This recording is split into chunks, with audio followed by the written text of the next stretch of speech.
everybody. This is another episode of Phishing Fridays, and my name is Justin Grado. I'm a cybersecurity specialist here at Tier 3 IT Solutions, and I'm joined by.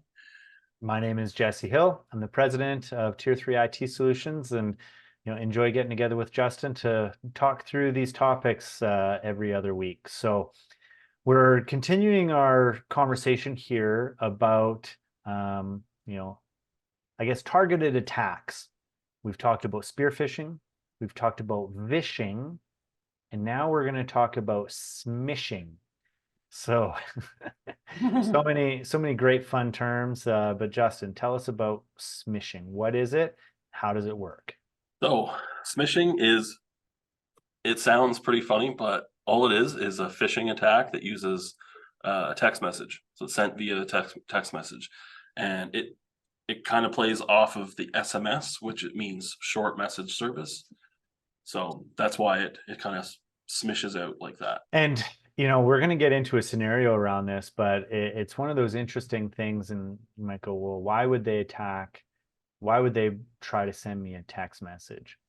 And I didn't pull up the numbers before we got on this call, but it's something like if you are trying to engage with your customer base, let's say you're a retail store that sells clothes. If you send out an email to your clients, you can expect an open rate of like less than 10%. If you and that 10% will happen within 48 hours.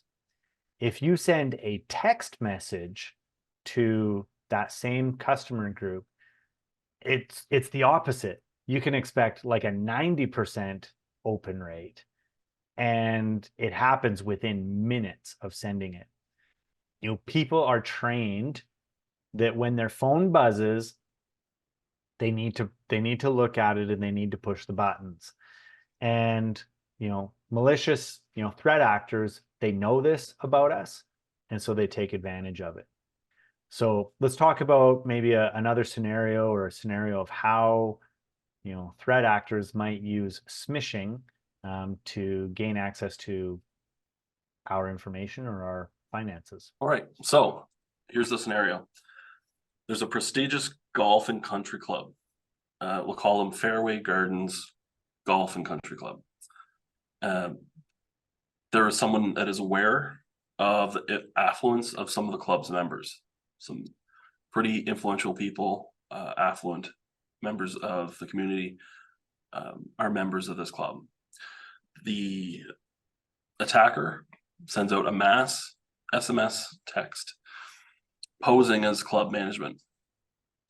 The message explains that there is exclusive club member event upcoming and urges members to confirm attendance, or they'll miss out on this opportunity.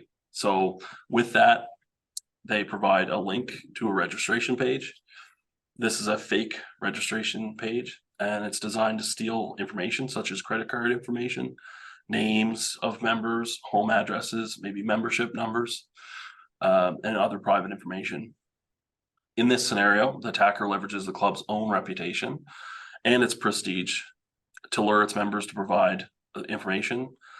Combine this with the urgency and the fear of missing out of the exclusive event, and it causes the attack to succeed in some cases. Like all of the other examples that we've given, when they send these messages, when they call, they're trying to get you to do something. And more often than not, these smishing attacks will have a message, and there will be a link that they want you to click on. And another one of the reasons that smishing attacks are as successful as they are is because in SMS messages, we're all used to having shortened links. And so we don't always see the full link. So I guess, knowing that some of this stuff is happening, what kinds of suggestions or recommendations do we have of how you can protect yourself and avoid some of this risk? Yeah, in this case, where it is a golf and country club, this kind of would extend to like educating members of potential phishing risks, and encouraging the verification of events, transacting payment through official channels. So don't, first of all, don't do that kind of smishing or SMS, messages that are sending out like notifications that there is something, an event to attend. Do it through, your official club membership portal or a page. Do it through official marketing channels and, how you would normally advertise these type of events. Ensuring that members are provided ample time to respond to, like, you don't want to behave like a phishing email or a SMS phishing message might actually operate. So you don't want to stress out members with exclusivity, or there's only 50 seats. They happen to be maybe good marketing in some cases, but with exclusivity, but you don't want to be too aggressive in that regard, because it does look like, and it looks a lot like what a threat actor, an attacker might use to lure someone in to steal their information. And as a recipient of, a text message that, purports to be something legitimate that you might be interested in, like everything, verify, right? You want to research through alternate means. So, visit the website directly rather than following the link. Call them directly, rather than calling back the number that the text came from. Really doing your due diligence before you enter your information.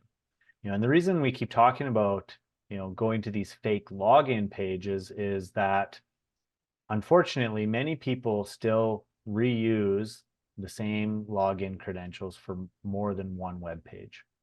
And attackers know this. So if they can get your username and your password for, your bank account, chances are that's also going to work for your other bank accounts and your PayPal account, or they're going to get your, login for your, social media. Well, chances are they can use that to get into your email.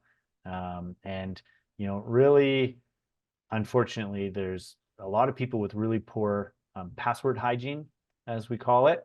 And that's why they try to collect that information. Right. So I'd like to thank everyone for joining us for another Phishing Fridays episode, and meet us up next week or for another episode of Phishing Fridays.